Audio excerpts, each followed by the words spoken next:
What is good? What is good, my people? Good morning, good afternoon, good evening, wherever it is for you. You know this is gonna be a fire episode, bro. Don't even, DJ, chill out. Give me 1 second.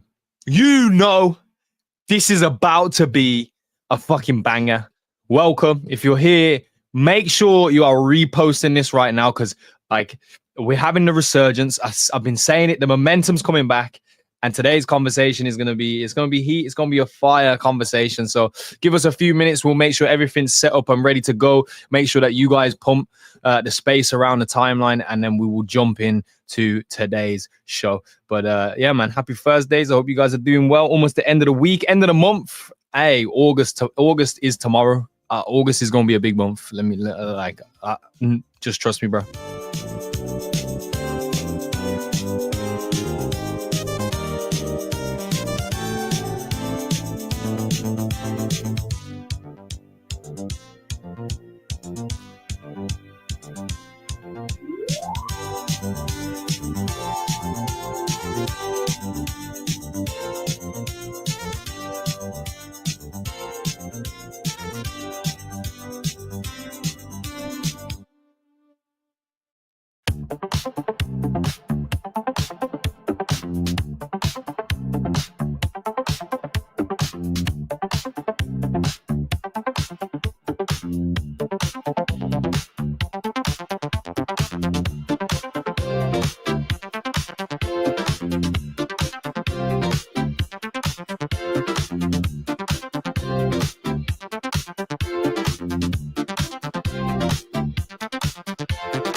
Okay, ladies and gentlemen, I think it's time to get this show on the road. Good morning, good afternoon, good evening, whatever it is for you. Bro, you are locked in. It's the traditional Thursday Ronin radio show. We had our 200th episode on Tuesday. We are now on episode 201, which for some reason just doesn't feel as so special. But then wait, yo, look at the lineup, bro. It's are you joking?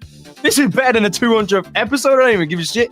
So we're gonna start today, obviously with my boy Demons in the building, and yeah, we'll set the premise, we'll set the tone, and then of course 2 fire guests from the Ronin ecosystem, and that we'll be able to have some good conversations about. I think it is gonna be, might even be some difficult conversations to be had today.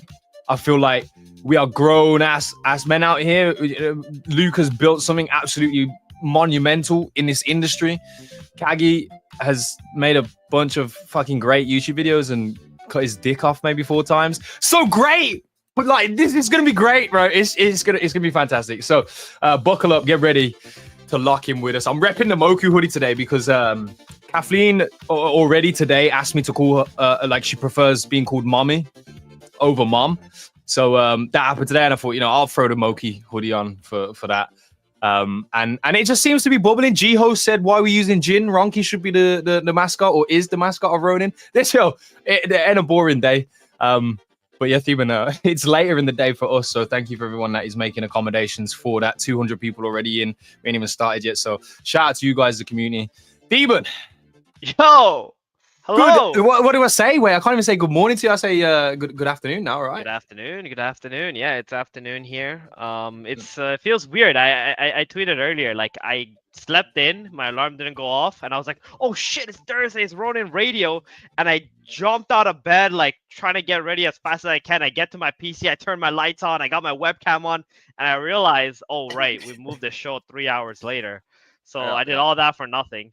But yeah, man, I'm excited. I don't know if you know this, but I never had the chance to actually talk with Luke. And we've been in like in the same space for all these years. Yeah, exactly, right? So interesting, because when Pixels first came on, like for me, it just wasn't my cup of tea, right? I was focused on competing, I was focused on like the esports side of stuff. So yeah, this is exciting, man. I'm looking forward to hear him out and like pick his brain, maybe ask him Yeah. a few questions and get to know him better.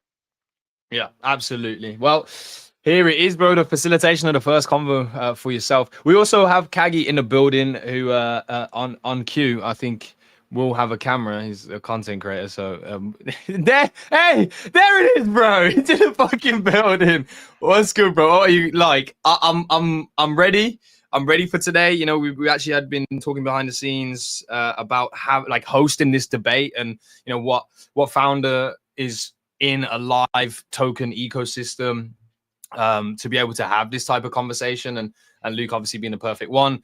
Kagi inspired and grateful, bro, for the support that you offer to the radio as well, and the enthusiasm. So welcome to the show, Mr. Kagi, bro. What's good? Yo, what's good? No, thank you for having me. As always, I love this space. I love this running radio. And although running radio is, to a certain extent, a paid actor like me and like all of us here, they allow us to have these conversations, which is good. Which is good because if not, the space doesn't move forward. Yeah, facts. So I really like this. So thank you for having me. Of course. I wonder. It was just kind of like before we bring Luke on here. You know, it kind of was, I guess, an inspiration from combos you wanted, Kagi. I obviously want them too, but I just want to, before we get into it, kind of like, you know, why are these conversations so important for you? Yeah, well, I mean, nobody has anything figured out here in crypto. That's the truth. Even me talking on Twitter, like, oh, things should be like this and blah blah. And that's the reason I even said, like, actually, we should bring. Although I disagree with Luke in some things, the reality is he's the one building a virtual economy. He's the one dealing with the issues, not me. I'm just in backseat gaming, talking shit. That's the truth. Yeah. And I also talked to Wagner as well from Start Atlas, and he has an on-chain economy going on for now like 3 years, and he's also on the side of Luke in many of these things. He couldn't make it today, but I think maybe in the future, putting them together and rifting on this, I think is important. So yeah, I just think we need both sides. That's the truth. Absolutely. Well, let's get it underway and welcome Luke to the stage. Grateful that it makes the time to be here. As you said, in charge and running a live token economy, done great things. Pixel's probably the biggest thing that's happened to Ronin. And still going. Still a lot of really interesting I guess campaigns or initiations that have been happening around Pixels. So very far away from a lot of the carcasses we see of Web3 games around here. It's Luke, bro. Welcome to the show, man. I appreciate you for being here. Yeah, no, thanks for having me. So yeah, I'm excited to be here and like kind of talk to you guys about like all of the details of like Web3 gaming, where I feel about tokens and stuff like that. I'm gonna give a little disclaimer. Anytime I talk about a game on this particular AMA, that way I can be more open and honest about some stuff. I'm gonna be talking about a hypothetical game. I'm not gonna be talking about pixels. So if there's any like pixel specific stuff, maybe we can answer that at the end. Like, let's maybe talk about like on my end, hypothetical games, how I view about Web3 stuff. That way I can be like more. Yeah. This is where we have the problem. We can jump into it. Well, This is the problem. Welcome to the Ronin Radio. Yo, Kagi, you're welcome to the Ronin Radio. Like, I actually applaud you, to be fair, Luke, because that is the best way you can approach this. Let's talk about a hypothetical game. And Kagi, yes, we can then take examples from that and talk about pixels more specifically. Exactly. That hypothetical conversation. I know Kagi wants to dive straight into the pixels stuff. Bro, you got Luca Nets from Pudgy Penguin literally saying we're gonna buy back our token, we're gonna pump it. I'm buying $5 million on my token. Let's jump into it right away. Why are we doing this? Why are we doing hypotheticals? Let's talk about pixels straight up, boom. And he's in the United States too. What is the issue? So I don't understand. You can do some of those things. You have to be a little bit careful in other ways too, though. So, and also this administration feels a lot better. Different administration might not be the same too. So, especially as we're trying to go more into like real money stuff at Core Pixels, there's some tightrope that you have to walk. But if I talk about hypothetical games, I can get way more into the details and the weeds, right? And like be more honest too, because sometimes I want to say stuff about normal pixels, I can't say it. Fair enough. All right, let's get into it. That was spicy. Starting spicy, but It starts the show. Hey, yo, if welcome. All right, this is gonna be that show today, so we may as well go repost it around and get it in front of people. But let's have a productive conversation. I think the hypotheticals is cool because it allows you to speak more freely, Luke, and we can build like a bigger picture as well. And to be honest, like unless you actually are like pure Ronky, like you can put two and two together. You know what I mean? So yeah, hypothetical. Yeah. Got it. Yeah. Okay. So. Shout out to Rallo as well in the chat room going crazy, bro. You know what it is. So Kagi, hey, I mean, you want to jump right into it. So tell me the meters of the pool that we are jumping into. No, yeah. I mean, my thing is simple. It's really simple because I actually agree with a lot of the things that that Luke is talking about, right? Like you gotta control these emissions, you gotta find a way to reward the right players, you gotta find a way to reward, the real users. All of this is like actually things that need to be solved.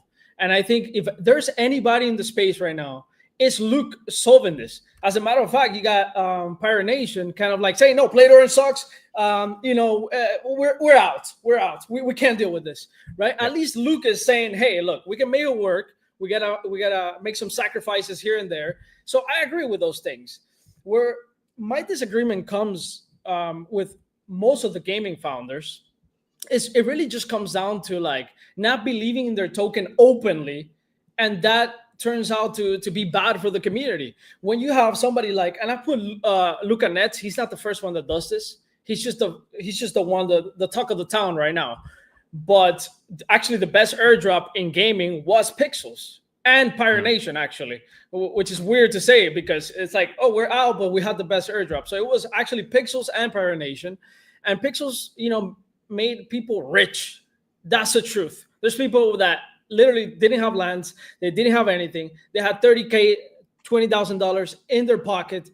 So the best airdrop out of all games was Pixels to this day after 3 years of starting the bull market, kind of starting from 2023. So like I give credit to Pixels. But my problem is like founders in general. This is not a Luke thing, by the way. It's most of the founders right now. While you have the meme coin founders out here saying, yo, we're going hard. We have the best IP. We have the best. We're going to take over Disney. We're going to do it. We're going to generate $50 million and buy back the token right openly in the United States. This is not even an issue of legality anymore. These people are just going full juice, full like degen, full crime. And you get the president of the United States dropping 2 meme coins back to back, rugging everybody, and then you got founders in Web3, sustainability. How about you start saying that you're gonna take over Nintendo, that you're gonna take over Epic Games, that you're gonna take over Stardew Valley? In this case, we're better than Stardew Valley. Like, you get what I'm saying? That's my idea, and that's it. I'll leave it at that. Reality. I know what you're saying. I completely get it. I mean, yeah, there's like what I've learned and gotten so much better at is not over promising too, because sometimes things do take time. Like I'm not even like over promising out of like a bad spot. Like I'm just very ambitious. And like this is a personal thing that I do too, where like in my own personal life, I set very aggressive deadlines, very aggressive goals, and I make like half of them. But when I set really aggressive goals, then I normally get like a pretty far away towards them, even if I don't hit them. But yeah, I've gotten into that position in Pixels before where it's like, oh, we're going to do all these features. We're going to do them so quick. And if everything went perfectly right, then yeah, that would have happened. But then stuff just gets like blown into your face sometimes. Things take like a little bit longer than you expect, all of that. So, I mean, what I'm trying to do right now at Pixels, I can say this is I'm actually trying to build something where, there's something a little bit more behind the hype too. When I think about Web3 games and just like tokens in general, and this is more back into the hypothetical situation, I think a lot about I think about price a lot, to be honest. And it does matter, right? Now, the question is like, how does a founder make a token price go up, right? There's a few different things to think about there. And I think I think about 2 different ways that tokens are even valued, right? There's maybe 3, right? Like there's complete memes where a token is just like basically going up in price because there's more people buying it and selling it, right? Like at the end of the day, that is how a token goes up. That's how anything goes up in price. more people are buying it than selling it, right? Now, there's a few different interesting things with tokens that and how they get priced. There's like memes. There's tokens that are more like, valued with like GDP. Like Ethereum and Solana are good ones. And then there's tokens that we haven't really seen this too yet that could be valued more like a stock, right? Where this token is basically something that you buy, it generates some kind of yield from wherever that yield comes from, and it's valued more like a traditional asset class where it's like, yielding 10, 20% a year, and people buy it because of that reason, right? Truthfully, I think that's going to kind of be the category that pops up more moving forward. That's like the internet capital market thesis, basically. And if I was building a Web3 game from scratch right now, I think that's probably how I would approach the token. Now, it's interesting is like there are markets that are like that in real life. Like the US stock market is a whole market of securities that do just that.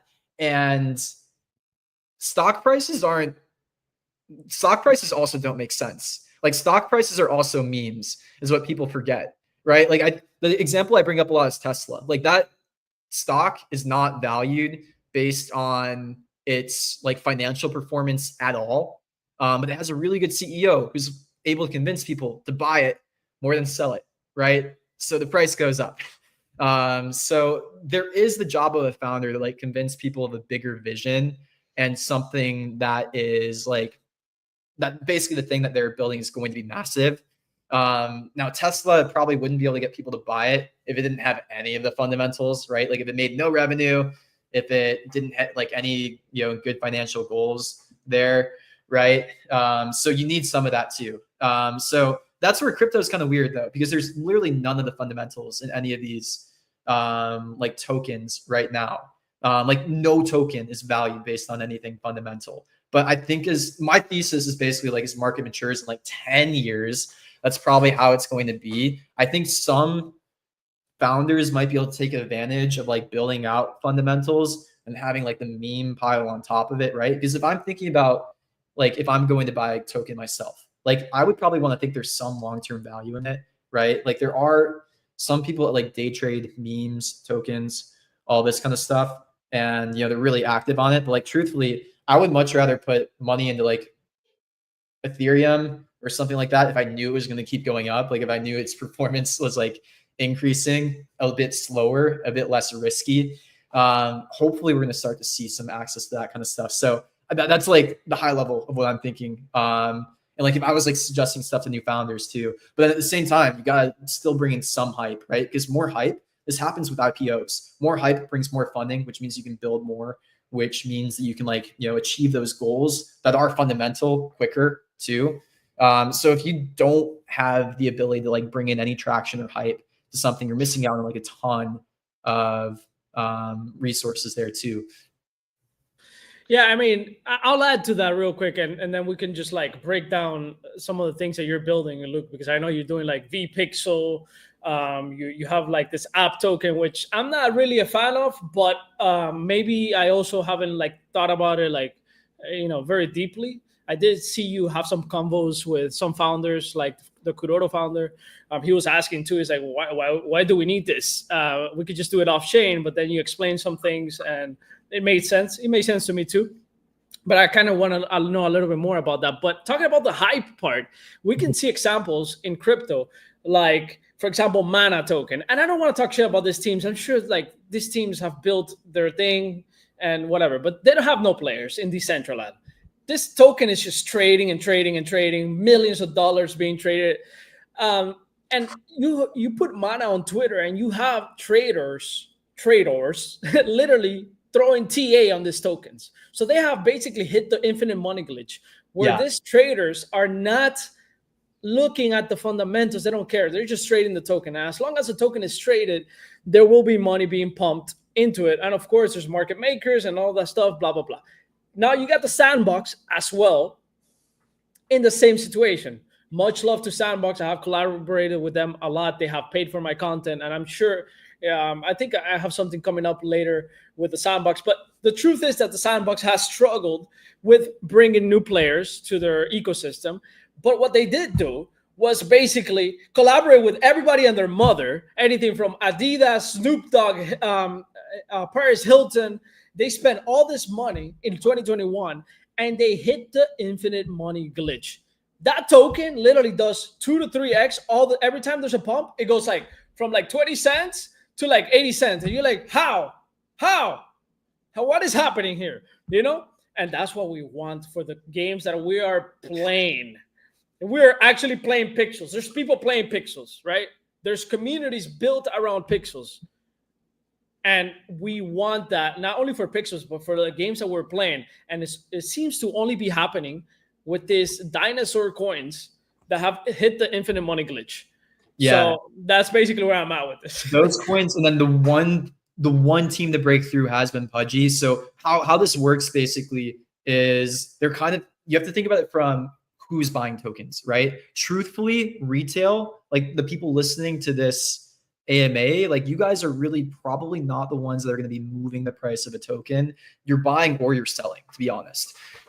So how it works is there's basically like these big institutional funds that will buy tokens, right? And that's why Pudgy was pushing so hard to get into the ETFs, because that unlocks like an even like bigger part of the institutional. So like there's crypto institutional. Basically what I mean is that's like there are funds, they're hedge funds. They're like actually Web2 hedge funds that will allocate like 1% of their money to really high risk investments. And these hedge funds are so massive. They like manage like hundreds of billions of dollars. 1% of their money is still a lot. They're normally like trading real estate or like other stocks, right? But they'll buy with that like some crypto assets. Like most of it will be like Bitcoin, ETH, and then even smaller percent will be alts, right? And what they do is they buy like almost within like indexes or like tiers of cryptos. Like there are kind of like tiers of crypto coins, right? Like the ones, and it's all about like who's buying them, right? So gaming is in one of these tiers, right? It's like considered like a more risky alt investment, right? And what they look for is they look for a couple of things. They look for volume on the token. That's really important. They look for like market cap. That's really important. And like both of these things will like help both of us basically. So like these institutional buyers, they'll add like a ton of volume to the token. But yeah, basically these tokens just kind of like, they're not even looked at really half the time. Like these hedge funds, these institutional buyers are not being like, I should buy this specific token.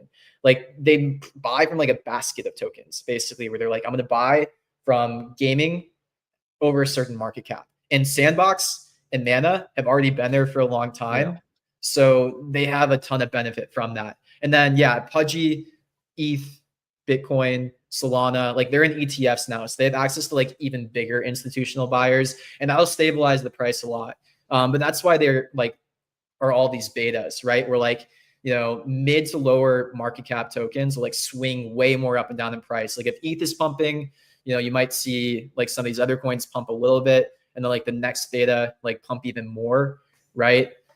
So that does a lot. So the question is like, how do you break in to those higher tiers? And like, how do you keep tiering up, right? Yeah, Luca managed to do it with Pudgy, which is really impressive. Through like pure hype, grit, and all of that. I haven't seen really many other tokens do that, right? But let me ask you a question, Luke. Let me ask you a question, because there's some people in the chat right here, real quick. I don't know if Aguila wants to jump in. This is his podcast. No. You're gonna address the Smithy Magoos and yeah. I saw you reply in the chat, so that's yeah. So I want to ask you this. Like, do you have any plan to go into? Because look, Luca, I don't even know if Luca likes me, you know. But he went into my YouTube channel in the bear market and said, bro, listen to me. Pudgy is going to win.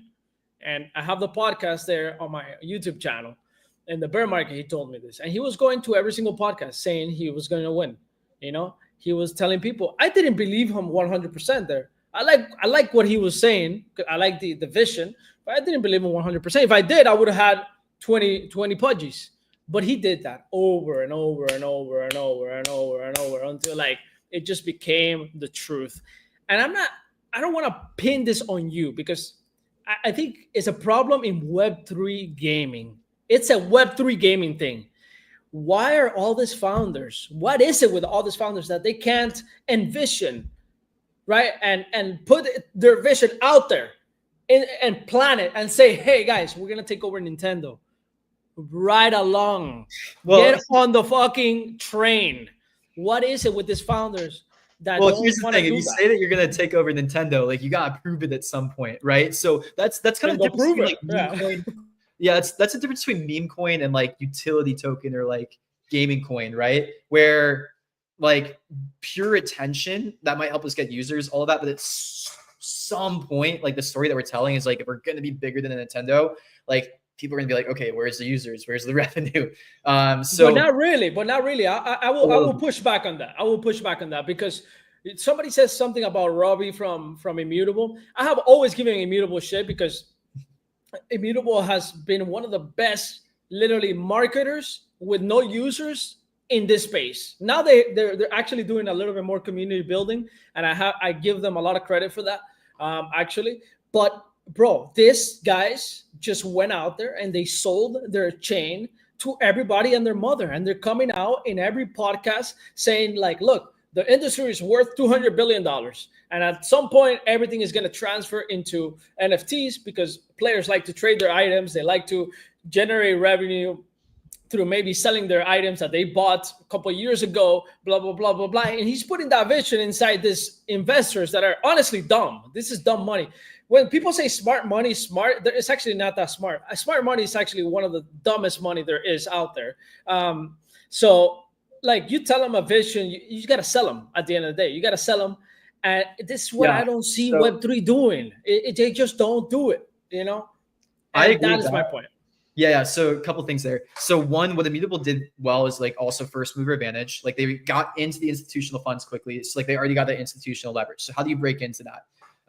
You know, there's gaming chains out there right now, right, that are trying to break in. Abstract hasn't done that yet. I wouldn't say like Ronin has like the same like viability yet too.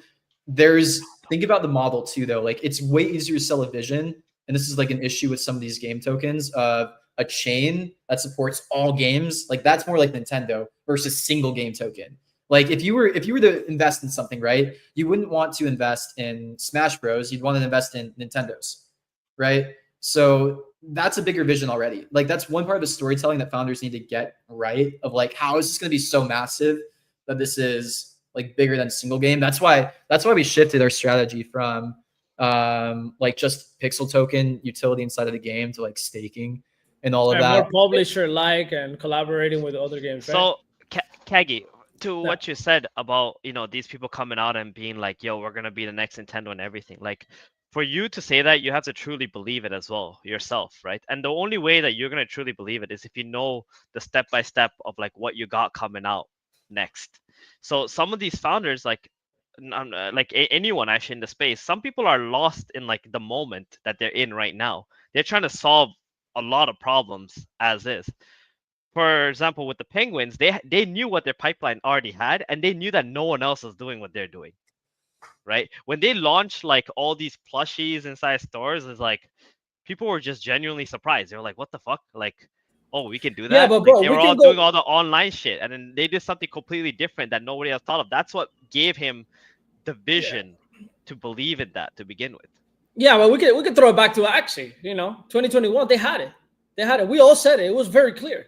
It was very fucking clear. It was very clear. Cloud White said it. I said it. Coco said it. Everybody and their mother said it. We need toys. We need plushies. Put it in Walmart. I actually have a photo, literally in Walmart, that I took a picture right next to a Nintendo booth, and I said, I can't wait for the day that Axie has toys right here. And I literally have it on Twitter. I'll find it. Like, we had the first advantage. What are we doing, man? I mean, well, Again. So that's why Axie market cap is still super high too, though, compared to other gaming tokens, right? Because they have that first mover advantage. Like they are in that tier of like indexed game tokens, where it's not what it maybe could be fully, but also it's kind of hard for Axie to lose either at this point. I think no, Axie's not losing. Axie's not losing. No, if no, anything, no. they have learned. If there's anything I give Axie credit for, is surviving. Mhm. Holy shit! that is bigger than all the criticisms, to be honest. Like if I really break it down, I'm not trying to backtrack on my statement because that was 2021, but there's an art to survival. And I know Luke has been in that position too, where you were basically, like almost running out of funds. You said this before for Pixels. So I give actually their credit, they know how to survive. Well, I think the next phase as well, like for productivity as well, is like, what do you think? We've established that there is this like first mover advantage. There are tiers to this system. Institutional funds essentially does unlock some form of an infinite money glitch, quotes. But Yeah. So I guess the question is like, how do you break through tiers without first mover advantage or already in position of a higher hierarchy? Yeah, I think it's interesting to ask Kagi, that's what because I he's was the one thinking that's like, yeah, like how do you break? How would you, if you were a founder, what would be your strategy to break through those tiers? Yeah, so I mean, go ahead. Wait, you were asking me or Luke? Go, Luke. I want Luke's Luke's got the enthusiasm for the answer right here, but Kagi's gonna come in on it as well, because I want to hear his ideas too. Where Luca is one of the only breakout examples in the last like 3 years that has really like gone from that. Props to him. I almost wonder if it's easier with a meme coin sometimes, so that might be an excuse, right? If I'm thinking about it from the gaming perspective, like why would somebody want to buy a gaming token, right? Especially if I'm a new founder, like building something from scratch. You gotta have that big vision. Like you are right, Kagi. Like you need to frame it as like, this is going to be massive. It's gonna be so much bigger than anything else that exists. And like you have to tell a story that people believe also, right? Like it has to be believable. Like you can't just say I'm gonna be bigger than Nintendo. Like you have to paint a picture of like why. Truthfully, what I'm trying to figure out lately is like, what is the value add of Web3? Like how does Web3 and the actual crypto part make the game bigger than something in Web2? And it's so obvious why. That part is getting trickier to figure out right now, to be honest. Like some of the things that some people assumed have not really moved the needle in some ways for some games, right? I still am a big believer in play to earn, but I also think it needs to look a little bit different than what it has before too to actually work. Play to earn, it can clearly get a lot of users for some time period, right? How do you keep those users? Because those users can be very helpful. If you don't do it right, those users can also be harmful after, right? Like if you guys all remember like Axie stuff, right? Like so many people were like extremely bullish on Axie, and like having that many people bullish on a token is so helpful. But then when SLP started crashing, you also had a ton of people that were so anti-Axie, which is probably not very good for SLP's price either, right? Because now you have gone from like 1 million people loving you to like 1 million people hating you and bashing you online. That's probably going to be pretty hard. What I'm thinking lately too is like, how do we start to attract an audience of people that are not necessarily just in crypto right now? Like, I think that's the important part for a gaming founder of like, how do you get like 1 million new people hyped about what you're building? Is there a way that you can bring back some of the value that you're actually generating? So say that you want to attract a Web2 audience. I don't hate that, right? Like I'm not one of those people that's always like, you have to build everything crypto on Web3, right? If you can find a way to bring some of the value that you're creating from Web2 into Web3, right? So that would be like the buyback, that would be like the rev share kind of stuff, right? Or burning tokens, all of this. Like there's ways to do it where you don't abandon the Web3 community, but you're targeting on the front end, like Web2 people. I think that's what like single game and game publishers might need to be thinking about. Like, cause you do need to get eyeballs on your stuff. Gaming is a good way to get eyeballs. You need to figure out like what the crypto part is that actually would make it advantageous. Or you say, hey, I'm not even gonna make a crypto game anymore. I'm just gonna make a game and then figure out how to get whatever happens in the Web2 game into the Web3 benefit side of things, which honestly, we're even considering a little bit more too, where it's like, why are we trying to force like crypto into like the normal user flow? Like, why don't I just get somebody to pay in credit cards and then figure out how to take revenue made to benefit ecosystem in Web3 for the people that care about the Web3? But like, why do the Web2 people even need to know? Like, why don't I just have a Web2 publisher where the Web2 just like funnels into Web3 token stuff, basically? Can I ask a question here to you, because it seems like you've thought a lot about the tokenomics and aspects of it. Let's say hypothetically you and I make a company today. We have this beautiful game. We have a way to monetize it, okay? But we want to be Web3. What kind of tokenomics would you do differently than like what others have already done? I mean, that's why I'm kind of bullish on the internet capital market thesis for new founders, where it's just like make revenue however you can and figure out how to make that benefit a token. There's frameworks to do it now. Like what I can say is the Pixel staking ecosystem is actually a very good framework for like giving people who believe in the ecosystem benefits of the economics of any revenue made inside that game. Basically, I have to be sensitive about how I talk about pixels. But yeah, imagine a game company that all they do is they make Web2 revenue and they use that Web2 revenue to buy back a token, right? Like that would be a good example of that. Yeah, I like that. I like it. Let's do it. Let's do it with pixels. No, I'm just kidding. I'm just kidding. Would you like, let's say, because okay, for example, pixels already distributed, right? Like you already have pixels in X and X's hands. If you were to for your new token, would you like have a different type of distribution? Would you try to get more into the hands of the players, or would you try to keep more for yourself first and then try to distribute according to the timeline and adapt? Because right now, you go to some token, like they have their vesting periods and all that, but those don't really align with the progression of your project, right? Yeah. And where is that? If I was redoing things, or if I was like working with another founder to start something from scratch, I would probably set about like 80% of the like float out up front, save 20% for future fundraising, and then do like a raise for most of like the tokens in circulation and like a bit of an airdrop. I would probably do like 50% like funds raised, 20% for airdrop, lower FDV in the beginning stages. And then yeah, like basically like no play to earn rewards set aside in that token. Play to earn rewards would be coming from USD if I had something that was like really working. And then yeah, basically if you want a token, you got to go buy it on an exchange. So that would be the idea. And then the token would be yielding revenue made from the Web2 business, basically, or like whatever business there is, kind of like internet capital markets, kind of like a stock, basically. So yeah, if you want to go buy Tesla and be a part of that, right? Like you go buy Tesla, then you get dividends, you get yield, right? Same thing. So that would be kind of the idea there, basically. And generally, what I can say is like what Pixels is thinking about lately is like, when can we turn off pixel rewards and turn it into USDC? Because if we can do that, then we can start emitting any of the token. If you want pixel, we gave you plenty of opportunities to earn it, right? Like there was actually a chance for you to go and get pixel just by playing a game. That might not happen forever. Soon you're going to be able to earn USDC playing pixel. But if you want pixel, go buy it off Binance and then stake it, then, right? That's going to kind of be the long term there. Wait, where does that USD come from for you? What's your idea on this? Because you gotta make the USD, you gotta make the money. Where are you gonna do that? Skins? What is it? What monetization? I mean, with Pets app, what we're doing, we have a new app that's going to be coming out in like okay. 2 months. It'll be mobile first. We're not doing like too much new. Like it's going to look a lot like some existing apps out on the market right now with like a few twists that we think make it better.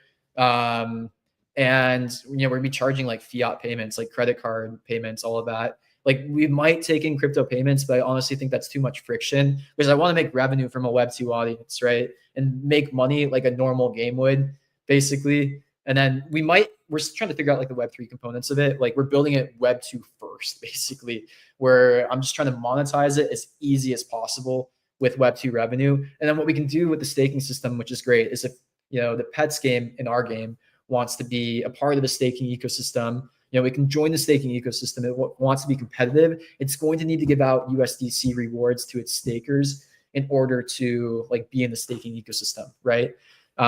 So there's some cool things that way. But basically, if it was a different game that I was doing from scratch, different company, I would be building a Web2 game, try to get a ton of users, make sure the economics are right. And then if I had a token, which I think tokens are great because basically it's analogous to an IPO, right? but you can do it way earlier. People get in at like a better price. Like IPOs don't IPO until they're like, billions of dollars right now, which is kind of silly. Like Web2 startups are kind of messed up for that reason. Like if you build a startup in Web2, you don't actually get an IPO event until like 5 to 10 years in now. That used to happen in like 3 years in the 90s, right? Like IPOs used to happen way quicker, like 3 to 5. It's like double, triple as long as before. And now if you want to be a part of a company early on, like you can't buy SpaceX stock. That's crazy, right? You can't buy any of the best company stocks that actually have upside. Crypto actually might make it so you can get involved with the best companies earlier and have ownership over them. That's kind of supposed to be the thesis there. There's less regulation, oversight. The SEC is like a little too like hands-on with the regulation of IPOs lately. Like there's not really good opportunities for people in public markets to actually get upside in the best companies. So that's how I would build a new company. So when you were talking about USDC, and one of my questions was going to be like, you guys had Guild Wars not too long ago, and how you would have done differently. And from like hearing your answers, I already came to the conclusion that probably what you would have done is like you would have made the entry to the Guild Wars in USDC, so like the prize pool would have stayed more consistent, right? I think one of the reasons why the players got really frustrated was because of like the decline in value over time of the pixels from the time like the launch of the Guild Wars. But that makes a lot of sense, because let's say you have an event and now you get them to buy in USDC. Even if they were to swap pixels for that USDC at that point in time, you have that price pool locked in to the value that they first initially thought of, and they can go through the whole event, finish the event, be happy with what they get, because what they were promised is exactly what they got. And then that then brings back, like you said, like the value, the trust, all those other things. So it makes a lot of sense. Yeah. I mean, so there's some like higher level things about play to earn lately that I think everybody's trying to figure out, where it's like there is something that doesn't work about, this is like not related to Guild Wars. Even on the Guild Wars side of things, Pixel Dungeons is switching mostly to USDC because it just makes more sense. Like everybody's doing the USD conversion in their head anyways. When they see a pixel prize pool, it's like, why not just do USDC? It especially for normies. Like normies don't know what pixel is. But yeah, when it comes to play to earn, like one thing in order to make it work is we do have to figure out how to make it so that not everybody always expects to earn every single time they play the game. Like there do have to be winners and losers typically in like a sustainable play to earn model, or at least like the earnings need to be doing something for the game. What I will say is like Core Pixels kind of got to a place where there's this weird expectation where every single time that we introduce a new feature to like monetize a little bit, people don't earn as much and they get mad, right? And somebody has to spend some money in the game for it to work at some point, right? But that's also why I kind of like the risk to earn model a little bit more. What we're trying to figure out is like if there's a middle ground between like gambling or real money gaming and like casual gaming. Like that might mean that we have to switch why you earn. Like maybe you don't want to gamble or do like real money game loops, and that's really understandable. Honestly, like I don't like gambling so much, but there's something that you want to do. Like, okay, if you refer 5 friends, it's actually super valuable for us. Maybe that's where more of the earnings should have gone in the first place. Because otherwise everybody does like the math. I'm like, okay, I spent this much pixel to get this upgrade and I'm in the red now. This isn't fair. It feels like real money gaming, but shitty basically.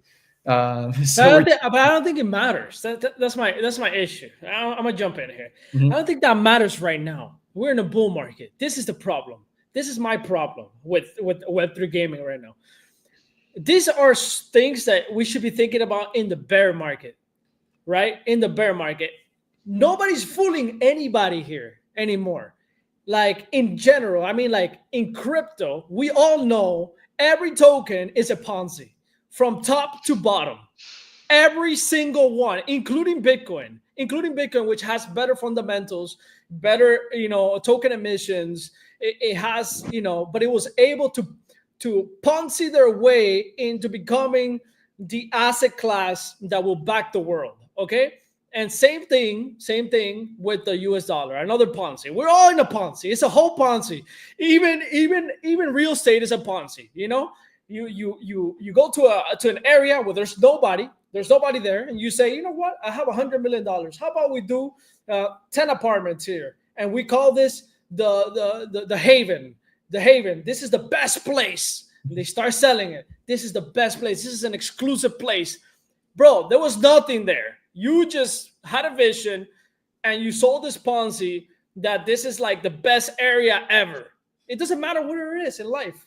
Everything is a Ponzi. So with that being said, we all understand that. Wall Street understands that. Like you said, you have Tesla, you have even Netflix, you got Uber that wasn't even profitable until, I don't even know if they broke even yet or anything like that, because they value their stock like 10x what their actual revenue actually is in the moment. I think like 10 years down the line or something like that. That's kind of how they value these things. I'm not really sure. I'm not an expert on this, but I know it's something like that. Everywhere we look, it's all a Ponzi. It's all a goddamn Ponzi. I know there's laws. I understand that. We're from the United States. We get it. There's laws, and we have to be careful with that. But at the same time, we have people competing with us, like the other Luca, just going out there and saying, "Yo, my token is better. I'm gonna buy it.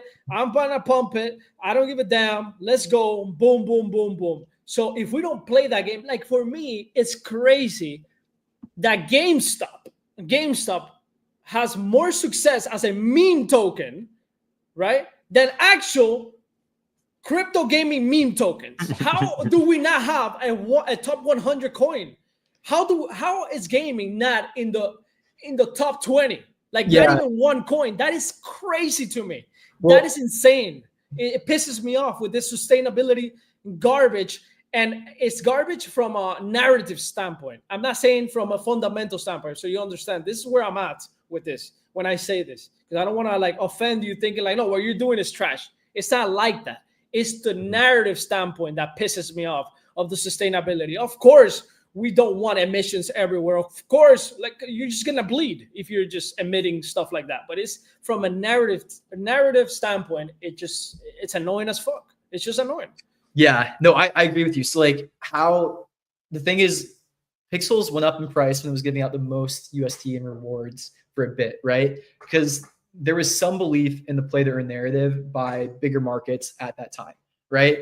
The thing is, markets aren't really buying crypto gaming right now. They're like not really believing in the narrative because there hasn't really been proof of something long term, right? Like we're able to generate hype in Web3 gaming every now and then, right? Like, 3 games have done it, Axie, Pixels, Off the Grid, right? None of them have been able to sustain that hype. So like what story do you need to tell to the markets in order to actually get them to want to buy the token, right? Like what are they going to believe? Like they'll probably start believing it again if there's a lot of users, if there's a lot of revenue being made. And that's kind of the route that I choose to go, where I'm like, okay, if we have a fundamental story, then there's probably going to be something there in the long run, right? Where like, we have a little bit of proof to people. We have like some metrics that are increasing.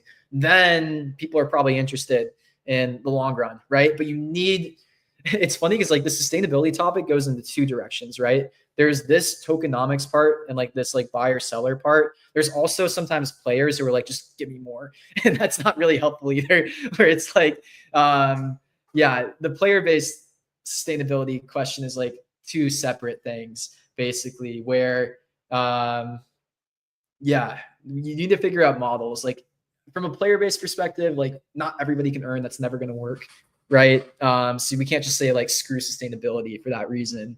But you're right. Like if you're just saying like we're going to be sustainable and you're not thinking about like those other questions, like it's not going to go anywhere either. But like when I'm thinking about what's the best narrative I can like sell to the market, it's like you got to build some traction to like have people believe in Web3 gaming, right? Yeah. I feel you. And the thing that I would do, I'm gonna say what I would do, because obviously this is all backseat gaming at the end of the day, right? I do not have a project. I'm talking all this shit, but you have hundreds and thousands of people giving comments. So I am sympathetic to this, by the way. I am sympathetic. That's why I never launched a token for Juice Team. People would say like launch a token. I'm like, no, I saw YGG. They do a good job in their ecosystem. but they have it under control for a reason, because they have a good amount of the supply and they were able to control the situation, right? But it would have been a shit show anyway. The point is that I never launched it because I understand that there's this stress that comes with launching a token, launching a project in Web3. I am sympathetic to all of this. Now, with that being said, if you decide to launch, you have to basically say, hey, look, I am going to deal with all of this. So basically, you decided to launch, you're dealing with it. Now, what I would do in your position, I would go like this. Number one, we were talking about tiers, right? Tiers of how to get into the capitals, right? The first tier that no Web3 gaming is doing is, number one, if you raise $33 million, like Pirate Nation, pump your fucking token, brother. Like, just pump it. Just pump it. Just juice $1 million into the token. And the founders are probably making $300K or $200K a month, like, or some shit like that. They're paying themselves a shit ton of money. Go and say, hey guys, from my money, I just bought $500K. Like, just start the narrative, right? That's the first thing. Personal, from a personal standpoint. Then you're like, okay, who are the biggest YouTubers and content creators on X that have nothing to do with gaming, right? Because we're in crypto at the end of the day. Who are the biggest? Ivan on Tech, Elliot Trades, what's his name? Alex Becker, the guys, some of the DeFi guys like Bankless. Go out there and say, you know what, let's do it. But it's a risky strategy. I'm not saying it's not risky, because it's a lot of money. A lot of these people are charging $60K a month, $80,000 a month just to have your token out there for them to be talking about it. It's not cheap. It's not cheap. But if you already raised this amount of money, like, go all out or go home. Like, what are we doing? So that is my problem. No gaming company wants to go all out and try the route of like pumping the shit out of this. Okay. So here's some tea though. Most Web3 gaming companies right now are pretty broke. That's true. I understand. And you know, the raise might not come on good conditions either way. Like, you raised 33 million, but what's the constituencies around how that money is spent, etc. You don't know how you get to that point. Yeah, I look at a lot of deal flow of Web3 games now. You would be so surprised at how few Web3 games make any money. I'm talking like there are maybe 10 Web3 games making revenue right now. Yeah. It is kind of nuts. Not only that, like we have to, gamers and Web3 gaming needs to lose the jitter tag. Like, that has to first come as well. Like, we all know the meta is P2A. Go wide, try to give as much as you can, get some attention, whatever. We're talking about volume, right? We're talking about trading volume. Like, these guys, like, longing is easier than shorting. These guys don't want to come in and buy your token and be the exit liquidity to all these guys you're giving out tokens to as well, right? So even if you want to pump your token, it's always at the back of your mind, someone's going to dump on your head. Right? Yeah, no, that was interesting. Like, when I started looking at data at end of 2024, like, to be honest, what Pixels was trying to do for a while was like increase roars, like increase revenue month by month, and like get it to like profitable. We were getting close. We were getting stuck at like 0.8 to 0.9 roars. But the issue is, like, it's funny. We were getting accused of like dumping on community. No team had any tokens. Like, Pixels didn't sell any tokens, is what I can say. We gave out probably like 50 to 60% of circulating supply to users through just play to earn rewards, not even like P to A. There was one advisor, you can probably guess who was getting like 3 million tokens a month. That's it. You can follow on chain. I can talk about this. Like, basically, like, no one in like team or advisor had any tokens that they were selling really that were meaningful. We were giving out like 28 million tokens a month. Basically, every single token that we gave out to users was getting sold immediately. Like, none are being held. Like, most sell pressure was coming from player base. And that is something like to talk about at that time. That is why like vPixel and all that kind of stuff is important, or at least like building a game where you can give out USDC rewards is important. Let's jump into that, bro. Jump into the vPixel. I think that's important, bro. Yeah, I was reading through the post itself, and it was when we get to the point of focusing on Pixel, but here we are. Like, what's the narrative on app tokens? Yeah. I mean, so here's the question. It's like I'd like to give out rewards in our token as a way to bootstrap to like figuring out profitability. Long term, I want to switch to USDC rewards. Like, that's kind of the ideal situation, or USD rewards, where it's just like We know if we give out $100,000 rewards, it gives back $150,000 of revenue. That's the ideal situation. Then we can give out rewards that don't dilute the token that people sell. Like I don't care if you sell USDC, right? Because it doesn't hurt the token. So that's the ideal situation there. Now it's like, how do we get there, right? Pixel is a good way to bootstrap to get there. vPixel is another option too, where it's like if people still want vPixel, it's like a spend or sell only token, and they're willing to like, try to get it still. That could be one solution. We'll see. Like I still have to figure out like how much people actually will be willing to earn a vPixel, basically, and that's going to be what determines if it works or not. Yeah, a surface level, like really the vPixels and that kind of approach is, and I think this doesn't romanticize it because I think it's necessary, but it is almost like a stalling approach. Like it's until you get to the point where you've figured out where, okay, we can now start distributing on the USDC side. And yeah, like you said, for every one we spend, we get 1.2, 1.5 back. And that's a model that you can nurture and grow from. And like I when you first mentioned that, it made total sense. I don't know why it's not already been done in the Web3 gaming space of like, if you are saying this is how much rewards are going out, people are viably competing for those rewards. There is either a risk to earn entry at the front end, so you're already raising funds in that process, and then there's processes in the competition in where they're having to spend more, and it actually relieves the sell pressure completely from the token at the end of it. Like I can't believe that isn't already a reality in our industry. That's because in this industry, like until recently, stables were frowned upon, to be fair, right? People were like, oh, you gotta just collect tokens, they're gonna be the future, like this is what everything's gonna turn into. It's fair, but stables is actually that like middle point that you need to utilize to stabilize your token anyway, and we're pegged to like a stable, so it doesn't. Go ahead. The one thing I regret is it's funny because like Pixel still gives out more rewards than it takes in when it comes to Pixel. We monetized only in Pixel so far. All the Pixel that we monetize in is sent to a community treasury. It's effectively locked out of circulation, right? Like we're not like taking in revenue then selling the Pixel. Like any revenue that Pixels has done should benefit the community, right? The one thing I regret is honestly, I think we should have just done USDC revenue this whole time, because we did 20 million in revenue in 2024. Yeah. Sitting on a treasury of 20 million USDC would be a lot different than sitting on like a treasury that's just kind of locked away of like the Pixel. It probably been better for the token too. I think people. Go ahead, guys. Everyone wants to be. Okay, I was gonna say what you said is exactly what like teams I talked to recently. That's what I tell them. I'm like, whatever you do, you have to be intaking USD, like one way or another. If you're not, then you almost have no legs to stand on. It's just like if we've learned anything over the last few years, it's that. Kagi, here you go. Here's your slot. No. It wasn't that important, to be honest. I was just probably gonna say some bullshit I forgot. So. No. Actually, I remember. I remember the bullshit. I remember. So I always told Luke when I was playing Pixels a lot, and I might go back to playing.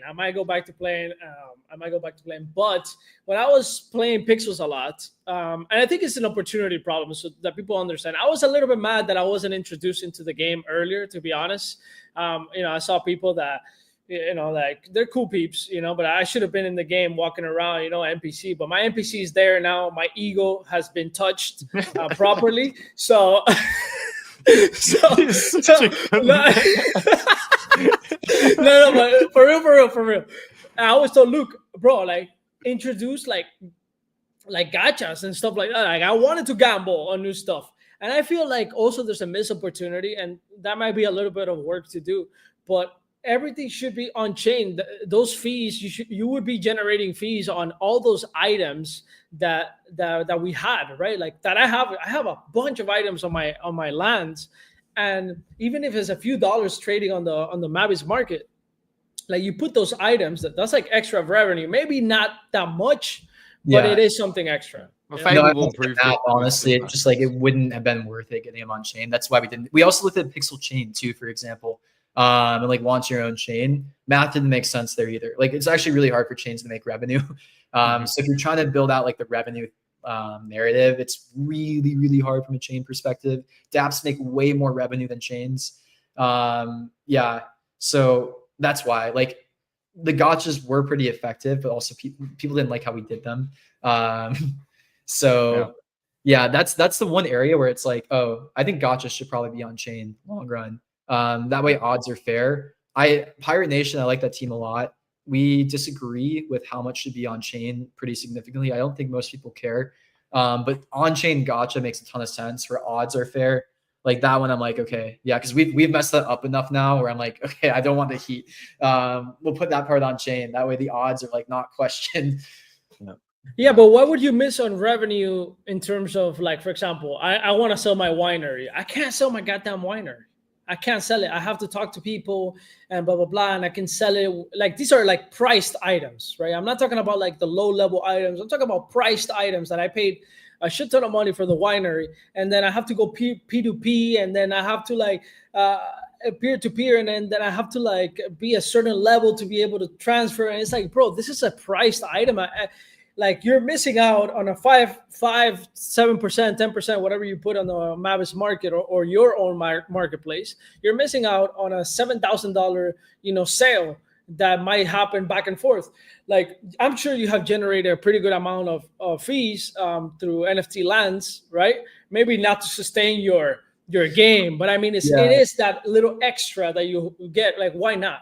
Well, yeah. Well, I'll say with like NFT royalties is like the revenue is so small, it's not gonna be needle moving for anybody. It's like I think we do like a couple $1,000s a month in revenue there versus like hundreds of thousands. Bro, through one employee, bro, that you pay. Literally, like, come on, one employee that makes $4,000 a month is paid with the fees.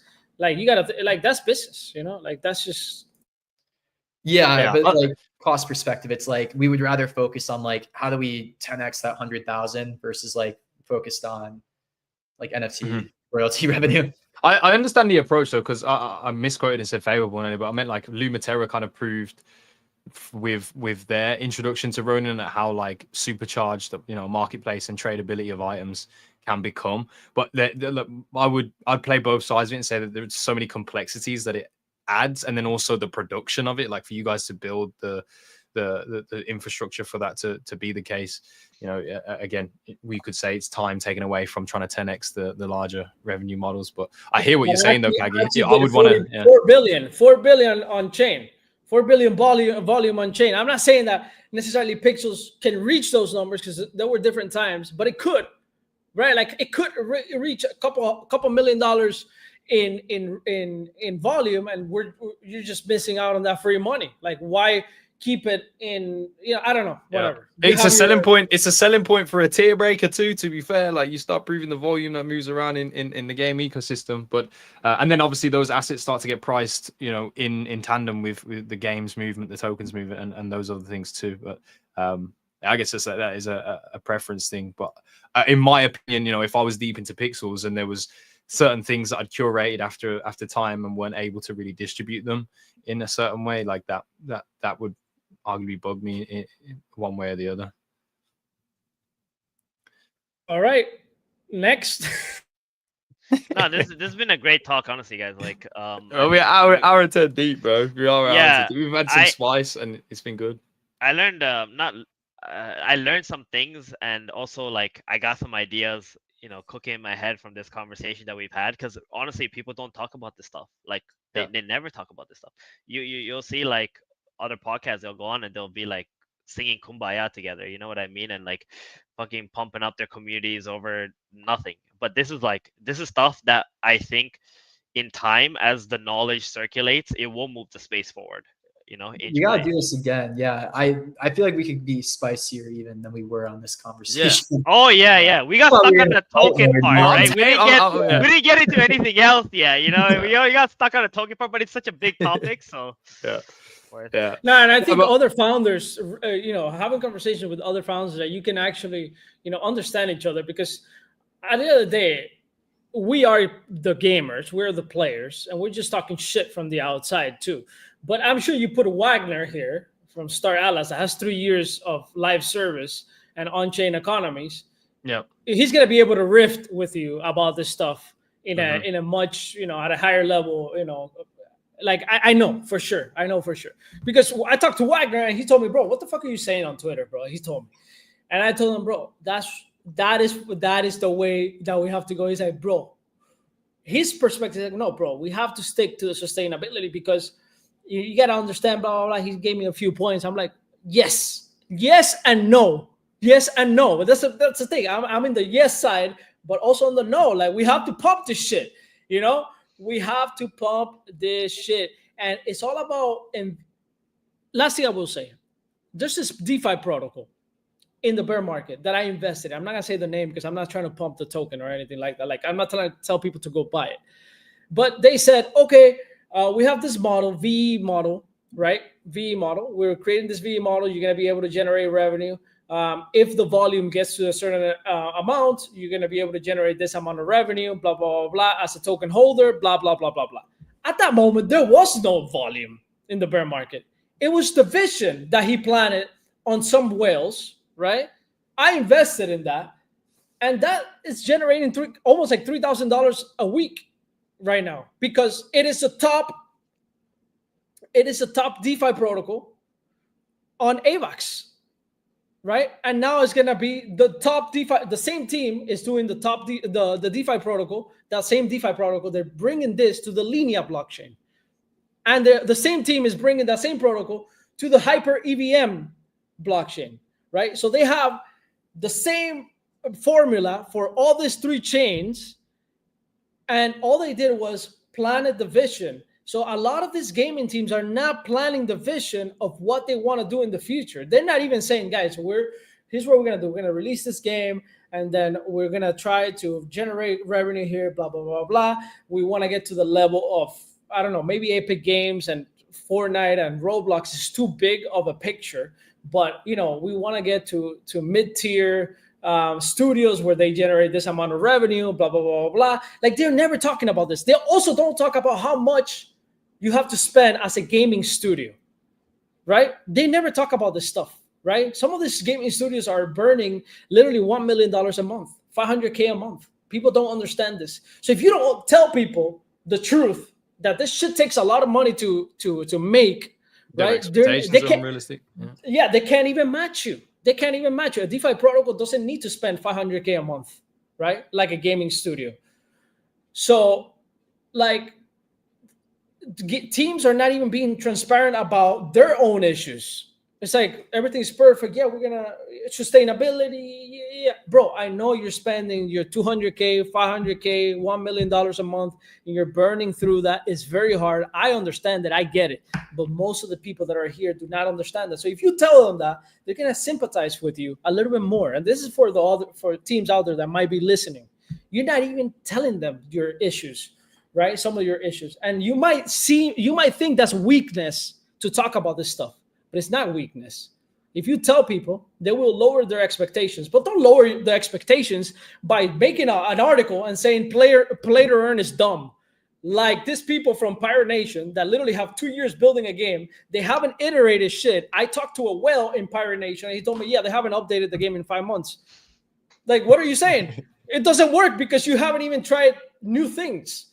Yeah. And you might be right in some of the things that didn't work, but you haven't even tried new things. So what are you saying? So you're going to come out here and just, big boy, everybody, I come from Web 2. I have generated revenue before and blah, blah, blah. And I raised $33 million and I'm the fucking shit. Bro, you're like 45 years old. You're old. Maybe. I don't know. You're old. You're old, but that's the quote. All right. No, facts. It is true. I think there is so many games out there that have this just fluff component, and that's what I've struggled to understand, especially being within Ronin and like being close to products and being able to, see and hear from the people who are building products that aren't just strictly fluff. But there's so much that is really fluff that is in much better positions than teams that have some substance because they are able to project that vision aspect. So I do stand by that. I think like you guys do a great job at this stage anyway with the community connection. But yeah, Luke, fuck me. If you could go on like a couple podcasts that are major and really plant that vision, I honestly could see it. And I think right now, the reason for people, I still hold my airdrop from Pixels. And if people still hold that vision in what your actual focus is with sustainability, right? And you get to that point where it becomes accomplished, like that's when the demand will come in, but you'll have already planted the vision for a lot of people to be in position. And I think you'll create cult following that way. And it is kind of like acting out on the vision, which, hey, we'll save that for another. But I've been so grateful for you coming through and having this debate with us, because a lot of people, they don't have the stuff about them to come on and have these types of comments, really, like genuinely. So, just thank you for being here. Shout out to Kagi, killing it today. Spicy. People always come in the chat. I respect Luke. I respect Luke. Yeah, no, 100%. I really do. But I always told Luke, straight up. I had fights with Luke already for other stuff. I had fights with him, and but I respect him. I respect him. Yeah, facts. But everything that's been going on with Pixels right now, Luke, if you want to just give a delivery. I know Dark Vader had a recent collaboration as well. There's like Pixels is fucking moving. When you talk about Web3 games right now, you guys are constantly making moves. If you want to give everybody just a quick, brief overview of the things that are happening right now, how to get involved, and we'll go ahead and wrap up today. Yeah, so. I mean, if you haven't been paying attention to Pixels in a while, like go and check out the staking stuff, read the white paper. There's some cool stuff there. Like the big thing is we're trying to figure out how we can get it in front of more users again. And we're like rethinking some of what we've been doing before. So core game is still updating. We're updating it every single week. We're still working on making it better and more fun. There's going to be like a little bit of time there as we're working on something called Chapter 3. That's kind of adding in like some risk to earn elements. We have a new game releasing in the next like 2 months. More in early access, mobile first, targeted towards Web 2. It's cute, probably targeted more towards women. And I'm excited about that. Key focus there will be to like build revenue, add it into our staking ecosystem. We'll probably do some more experiments with some real money gaming stuff also. Like we might work with Pixel Dungeons to make another game. It's like degen also. So yeah, you'll see some stuff there. Also, absolutely. I was on Fox News the other day. We'll see if we have. Oh shit! It's about podcasting bros on my TV, bro. Yo, let's go. I like that. Live. They like pre-record them. But like, I think those are less needle moving than you guys think. You need like the story behind it too, basically. Yeah. No, facts. And I will say, I will say something. I know Luke has to go, but wait. I will say something. I was talking to the marketing guy in gaming and AVAX. He's like, bro, you think he replied to me, keyboard warrior type of shit. You think Pixels? He's like, don't talk to me. You think Pixels is a great game? I'm blah blah blah blah. And I'm like, bro, these people are so fucking lost. They don't understand that Roblox right now, the number one game in Roblox, is a farming game. It's a farming game with way less mechanics than probably Pixels, right? Way less mechanics, and it doesn't even look good. It's just a fun loop. Okay, farm your little thing, blah blah blah. Oh, dude, these Web3 gaming people are a little bit they're out of touch with actually what's working inside of gaming right now. Like they all want to build an FPS or like hardcore MMO. Like no one plays hardcore MMOs anymore. That's what they don't realize either. It's like Roblox is the biggest game in the world right now by a large margin. I think they're like 16 million DAU on Grow Garden or something like that, right? Yeah, they're out of touch, to be honest. They're not building games that people want to play. The quote was, "They're old." Kagi said it, bro. Bro.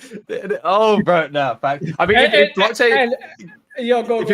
it wasn't 18 plus, bro, like maybe you'd have a real stake, bro, because the amount of games that kids are playing that are in that genre and down that avenue is incredible. So, but no, Kagi here. There you go, mate. No. Last thing I would tell Luke, for real, this is the real last thing. Maybe think about some of the mechanics that game has, that farming game, because that little farming thing where you farm like these trees and they convert into something like cool, Like that's really what it is. People are collecting trees, really what it is. Yeah. And I don't think Pixels has that mechanic, but it could have, where like you can decorate your farm by basically farming seeds that are just decoration, right? Like just kind of like. Dude, I saw that. I'm like, dang, why don't we just build on Roblox? Like, there's some other stuff there too. Like, there is something about that distribution also that's interesting. It's interesting. Yeah. All right, then. Final question, Luke. Are you a Ronky? You fuck with the Ronkies? I like Ronky, yeah. I like the community's funny. You guys are good. I like the memes. We never had a proper party in Pixels. I'm pretty mad about that, to be honest. I think we should have a proper Ronky party. Ronky party. Tag yo, it's there, bro. The NFTs exist there, right? So I mean, crazy for me. It's crazy that everybody is even. There's a new game coming out with Ronke from another chain that reached out to me, and I won't talk about the game because it hasn't released yet. Some people might know which game that is, and even Star Atlas might implement it, by the way.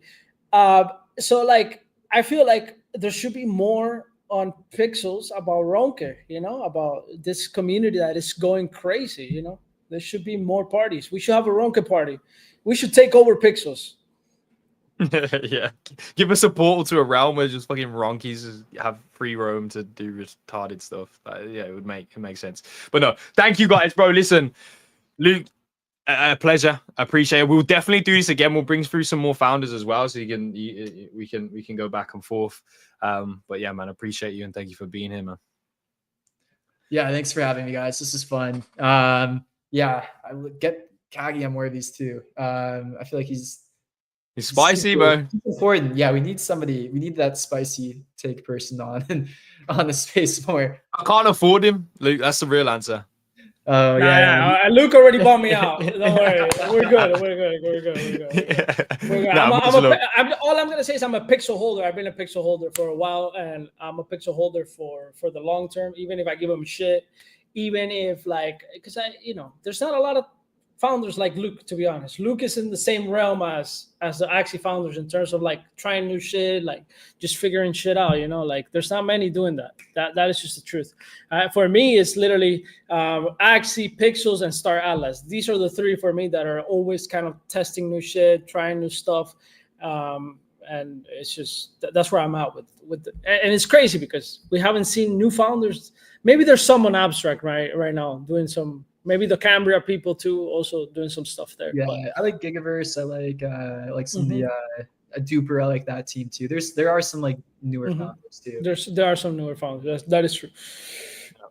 And the Ronin. Shout out to Ronin Mining Network. Those people are going crazy. It started as a joke, and bro, they're doing some crazy mechanics. They're testing like now ads inside the game, and then that revenue they're bringing it back and buying back their token and stuff like that. So people should check that out. Not that the games are the best, I'm gonna say it right now. They're not the best, but these are like MVPs because it's not like that team raised $33 million like Pirate Nation. So yeah, they raised nothing, and they're doing more than Pirate Nation. I thought they raised that. I don't know how much, bro. But look, listen, we're gonna continue the conversation and recap some of the stuff that's happened. This week, Tuesday's show was very much the 200th and glazing, and we had a great debate today. But there's still some stuff to cover on. Kagi, if you want to stay around with us, then please do. But yeah, just W Luke in the chats, man. We appreciate you for being here, and it's been a great conversation. So we'll hear from you again soon, hopefully, and yeah, man, let's fucking go. Pump Pixels, bro. Luke, just do it, bro. Pump this shit. Send it to Valhalla, bro. All right. Let's keep it moving. Yo, I was thinking to do this in the middle of the Power Rangers, bro. Holy shit. Yeah, the Power Rangers, bro. We featuring it. All right, bro. Now I was actually. Luke is a G. And I think you made some really, really important points, said some important statements, Kagi, bro, during the show. Steven, what is good with you, bro? I didn't do anything. He's clicking buttons, bro. I'm right. My hands are here. Stop fucking this. Stop fucking this. My hands are right here, bro. What are you talking about? Fuck. Oh man. But no, we made some fucking good points. But Do you think it's gonna? Do you think it's gonna change, bro? Do you like? No, Are we no, gonna no. see a team do it, bro? It's little by little. It's little by little. I mean, we got Wilder World doing it. I mean, the first thing they did was they were like, yeah, okay, this makes sense to at least from a narrative perspective. It's not gonna move the needle for real. It doesn't actually move the needle. But their next sale, they said, part of the sale is gonna go back to buying back the wild token. Is that gonna really move the needle? No, but from a narrative perspective, it does move the needle. People are like, yeah, man, like that's they're giving back to the community, whatever. People are like getting rewired, like, yo, this is bullish, right? Yeah. So it's all about narrative at the end of the day. That's what I was trying to get across with Luke and all these founders. I do actually understand their point of view. You need revenue first. If not, you're just bleeding, right? Okay. Here's my point. I think, and you guys can you can tell me this is it's devil's advocate, but this is genuinely how I feel. I feel like actually kind of did that and they let it fly, but the burn from that was so severe that like I don't think other Web3 games want that. Look, I'll tell you this: games that have already launched tokens right now have way too many toxic tokens. Okay. Yeah. And when I say they toxic ran tokens, too fast into it. I mean like there's jitters at every bloody level, and there's too many tokens in the wrong hands. Okay, so it's like it doesn't matter how much momentum you build. It's like holy shit, your chance of succeeding for a token that's already out is like 0.001% or something. I think Axie and like things like that, they can do it. I think Pixels actually has a chance to do it too because they have that level of mindshare. But everybody else that's launched like over the last whatever years, they're crushed. So I think if we're gonna see a really successful model with what we talked about, it's gonna be a brand new token, and it's gonna be with a new team that has like accounted for all those thoughts and all those ideas and restructured their tokenomics to make it sense and have an element of USD. By the way, it doesn't have to be USD only. It could be even like your chain token, like Ron, right? That has a lot of volume generated. Because like even if you like take in Ron and then you sell it and blah blah blah, like you're still creating volume with it. If price goes too low, someone's gonna come and pick it up as well, right? So like the point we're trying to get to is like where even for something like Ron, we need enough volume that everybody has interest in like coming in and participating because there's some money to be made. So yeah, I'm very like bearish on tokens that are already out, apart from like some of like the really really really big IP games that we already have. Yeah, it's gonna be something new, I think. Yeah, but I think what I would do from that perspective, let's go back to Pirate Nation because I like to talk shit about them. This is like my new new punching bag, Pirate Nation, because they're like, oh, we don't want play to earn, but they go and hire, I don't know what's his name, ICO Beast that plays no games. Literally, he's no different than a play to earn farmer, but just at a higher level. He's just like, is it InfoFi millionaire? I guess he made a lot of money from InfoFi, but he's a farmer. He's so different from a Filipino. I don't know what horse he think he is. Like it's so weird. But anyways, the point is that if a game were to raise money today, $33 million, what I would do is I would launch, because here's the thing: the investors are already getting equity from these companies, right? So investors are not going to be too happy about it, but the right way to do it is you give the equity to the investors, right? And then launch the token at a low valuation, right? Use some of that money to make people rich in your ecosystem, right? Over time. Talk to the top influencers, crypto influencers, not just gaming, crypto, and go full fucking juice, sell your vision. And if you have a product, even better. That is your best chance. You got to get on the top 100, top 200. You got to get up there. There is no other way.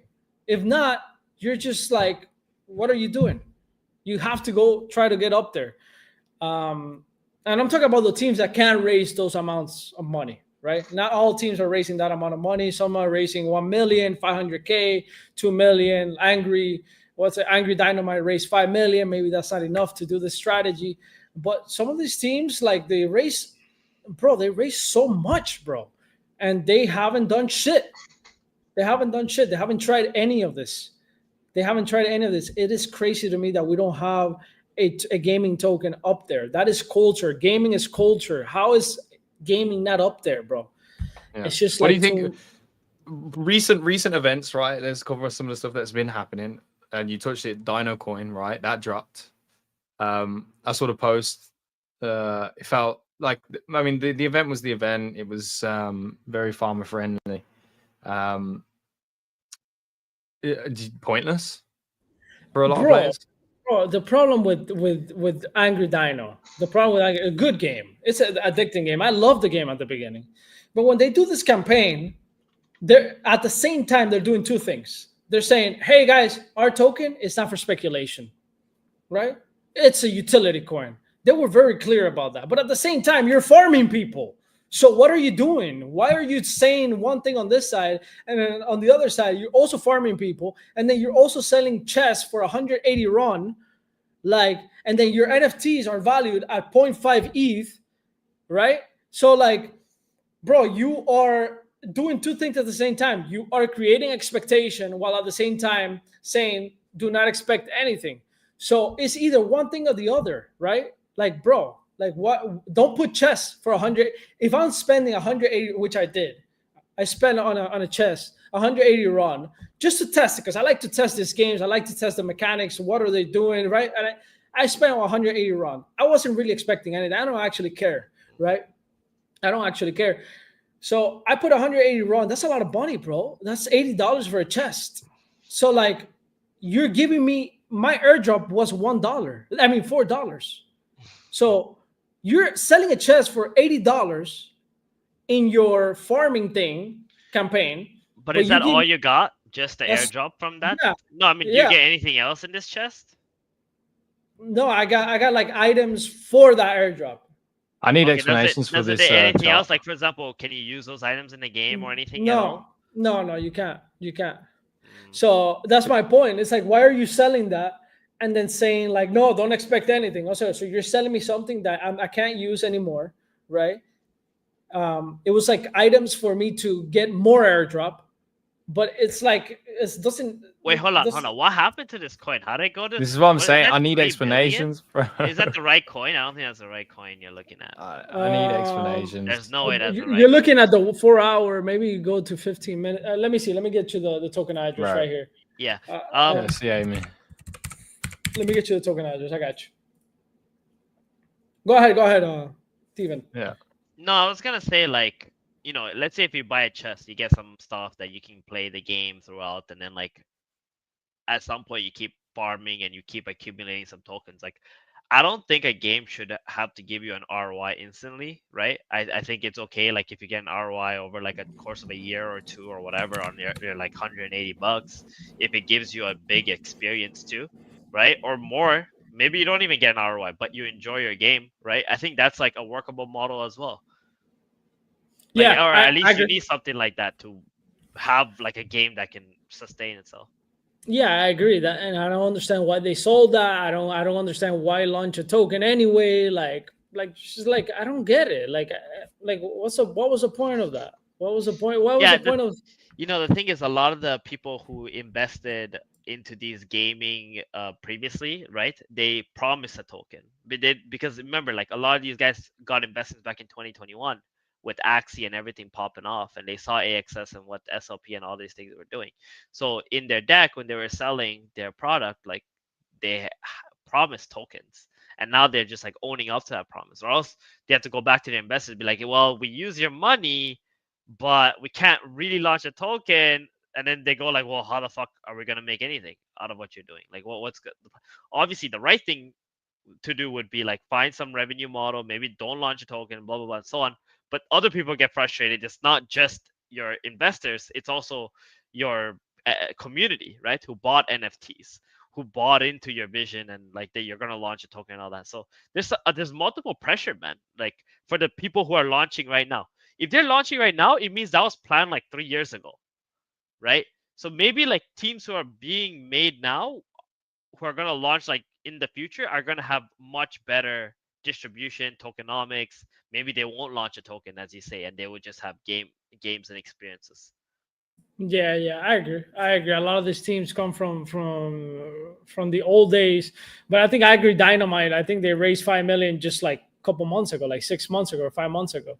And mind you, this is a team that comes from like this guy made a lot of money. You know, he sold his company to Ubisoft for 120 million dollars. You know, it's not like you know, it's not like this guy is broke. You know. Well, And he he knows. came on here. He did say that he wants prices to stay low. He did say something along those lines. Maybe Why would Gila you can say correct that? me What would you if say I'm that? wrong. Like, I don't I don't know. Maybe I understand. misheard, but I remember he said like it's good, like things No, I in the think he was game. talking about the supply of the first asset in the chain of No, because I production. was talking about like how I don't like bots in games, right, and so Yeah. on. And he thought about like how okay, well, botting makes things cheaper. They get it goes into the hands of the people faster, and like more people can get those experiences. So like keeping lower prices is not like a bad thing per se. Like that's the kind of angle he was getting to about assets. I'm not talking about the coin, by the way, but like if your assets in game are cheap, generally your coin becomes cheap too. You know, Yeah. like yeah. There's Yeah. exciting things happening right now. You know, aside from that conversation on Ronin, the dispute between the real mascot has been going down the timeline. I think we all know the true answer for that one. One interesting thing that's been kind of circulating around is the treasure involvement, the treasure DAO involvement with agents or agentic facilitation in games as well. So all these things are happening on Ronin right now. I think at this point, I want to ask Kagi, bro, like, what are you actually like excited for? Obviously, we understand the pump narrative and what we really want to see happen here in the space, but like, what are you actually excited about? No, I'm actually excited about the 300K that was announced today. Yeah. I know you tweeted about that too. Yep. I think that's been I mean, that should have been happening a long time ago, to be honest. This shouldn't be like the first time that they announced, like, hey, here's incentives. It's the second time. The other one was like the other Forge program, but like you have to like this is something that you have to be tweeting all the time. You know, even if the teams if you haven't spent the 300K, let's say this 300K in 2 or 3 months is still not spent, right? Like they haven't reached consensus on all the teams that they want to bring through the Forge program. You have to retweet that. You have to say, hey guys, we're still looking for teams. There's still money left. Like you have to like keep, and this is like something that we have criticized a lot, but this is good. This is a good thing. Oh, yeah. Kagi, I have a question for you. Or not question for you. I have a request for you. Okay, you're the guy for the job. All right. Can you help us find out two things? One, who gets to make the decisions, right? For who gets to come in, and two, who are the advisors that they speak of that will be helping these projects? Because some of the teams I spoke with, some of their frustration was that like they kind of got left hanging in certain points, or they didn't get like that like hands-on advisory that they might have hoped for. Not all, just a few, right? But so yeah, I'm quite interested because I think like for a lot of things that are promised, maybe us as a community, we need to keep the team accountable too, right? Yeah. If they're coming on and committing to like building on Ronin. I actually don't feel like that's a big point. If a team is like the advisory is good. Like I understand how teams, like I don't know the details of how they were left hanging, but I also feel like Ronin, in many ways, the founders of Ronin, the way they see it is like you got to prove yourself too. Like, what are you saying? Like you want me to babysit you through every single process? No, not babysit. But like if No. let's say I come in, I'm gonna build on Ronin. You advertise that you're gonna help us like with some questions that we may have here and there. I do expect that line to be open and like with and answered by the best person you got. Yeah, to but answer that question. what were those questions? Is my I can't tell you no. what those questions are because those are private between the teams and whoever they are, That's what right? I'm saying. That's what I'm saying. If you're telling me, if you're telling me, let's say, if the question is like, "Hey guys, can you put us in contact with Binance?" It's like, bro, we're not gonna give you necessarily right now the That's best not contact. advisory. What No, I it mean is like if is. we have It if is. how is that advisory if I ask you to put me in contact with someone? Yeah, it's part of the advisory. Yeah, How? you're bro. When I'm advising a game, and they're deploying their strategy, part of it is like, okay, can you put me in contact with maybe some investors? Can you put me in contact with this? Like that's part of the advisory. Okay, maybe you should talk to this investor, or maybe you should talk to these people that have this platform. Yeah, that is part of the advisory. That's what I'm saying. I don't know exactly. I agree with you, by the way, in the as a general thing. Like yes, there should be more hands on, but it's also very what's a word, nuance. Like I don't know what were these questions that weren't answered, but as a general thought, yes, I do agree that hell yeah, like the team should deliver on the advisory. But if a team is expecting some type of advisory details on certain things that maybe Sky Mavis doesn't feel comfortable, maybe they're just gonna stay quiet and ghost No, them. I mean I'm not talking about that. Like what you're telling me is like them It's more tapping for into their accountability. network, right, to help you. That's not the kind of advisory I'm speaking of. I'm speaking of Mhm. advisory is like, okay, here I'm gonna ship a product. Okay, Mhm. I need help with this product because I don't get the whole scope of like, is this product okay? Can I get some quality assurance here? Right? Can you like just take a look and see like if there's any glaring issues, right? Which is actually quite a significant amount of work, right? Like those kind of things is extremely valuable, right? Mhm. If we're having a grant like this, I think what games, let's say if they want to come and build on Ronin, they would want to know like, okay, I want to tap into that knowledge that Ronin Network has because they've had every single game like on this planet that makes sense come through this chain, Mhm. right? Like is like I want to know who that is for Ronin and who it is that's gonna go and talk to them and be like, okay, like you got this game. I think you can go towards this direction. It makes more sense because not only will it save you more money, but I think your target audience is there, right? Even if you think your target audience might be here, we've seen this happen with X and X and X, and that's why we didn't see those guys work. Maybe you want to learn from that, right? And give them the opportunity to like soak that in and do something with it, right? Because if we're really trying to build something legitimate, this is the kind of information that the legitimate teams look for and actually need. More than Yeah, yeah. sometimes even more than money.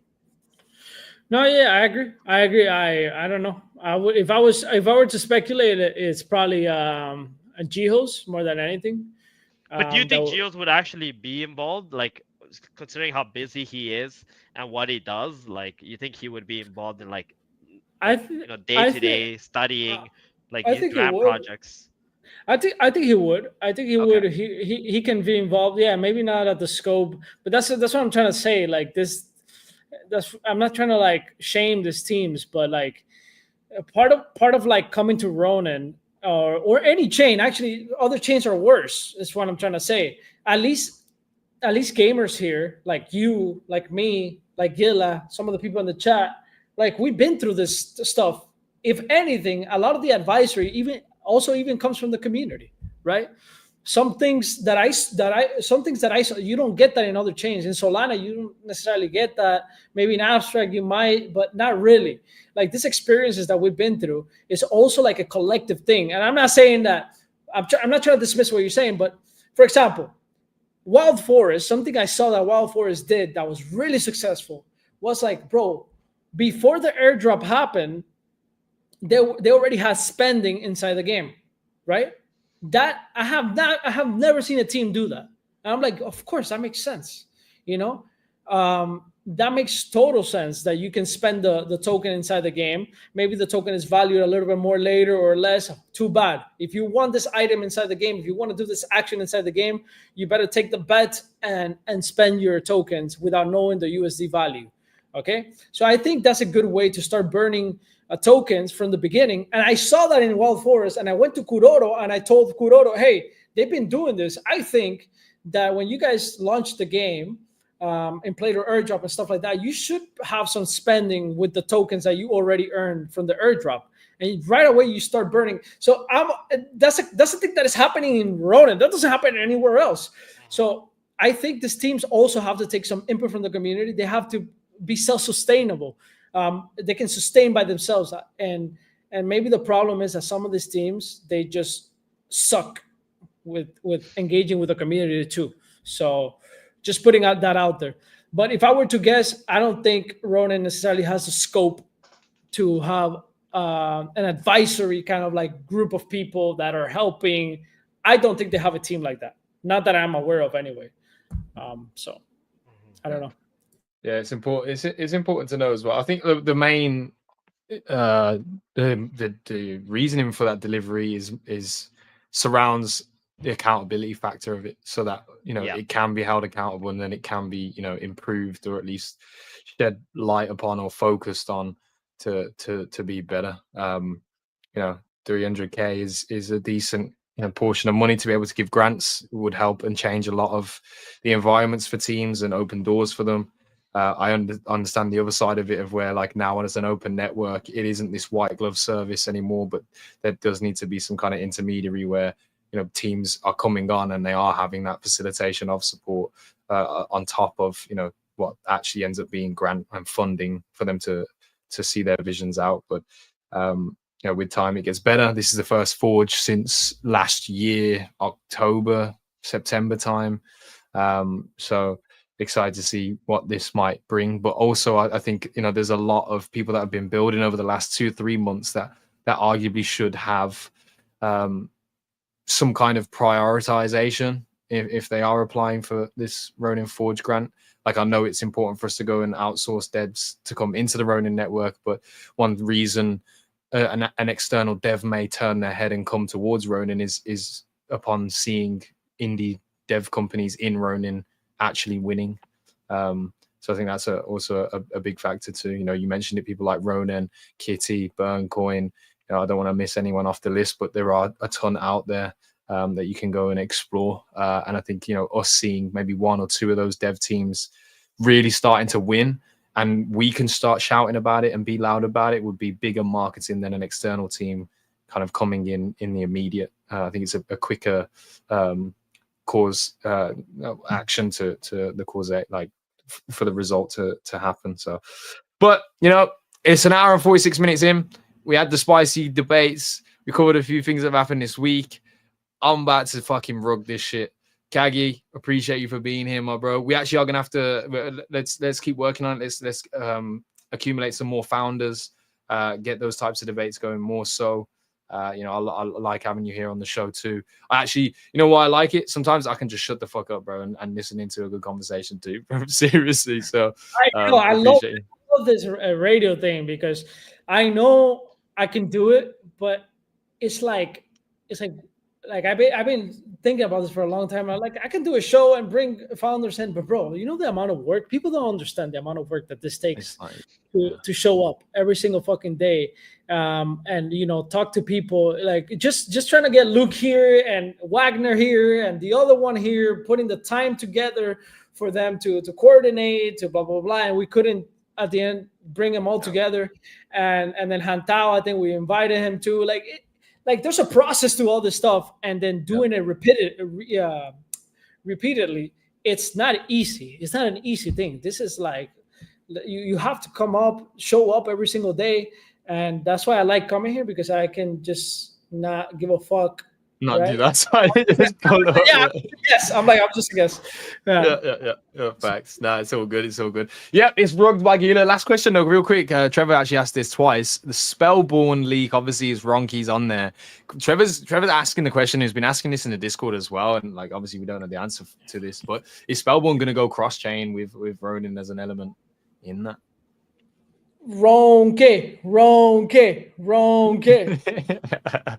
It is wrong. And that's all you get, bro. Hey, have a fucking great weekend. We appreciate you all for coming through every single time. We'll be back live next week on Tuesday. We're gonna work to get some more founders on here. I like that format. But we're back to regular scheduled program Tuesday next week. Enjoy your weekends. Have so much fucking fun. Don't have too much fun. But yeah, man, thank you for tuning in, and then we'll catch you next time. Let's fucking get it.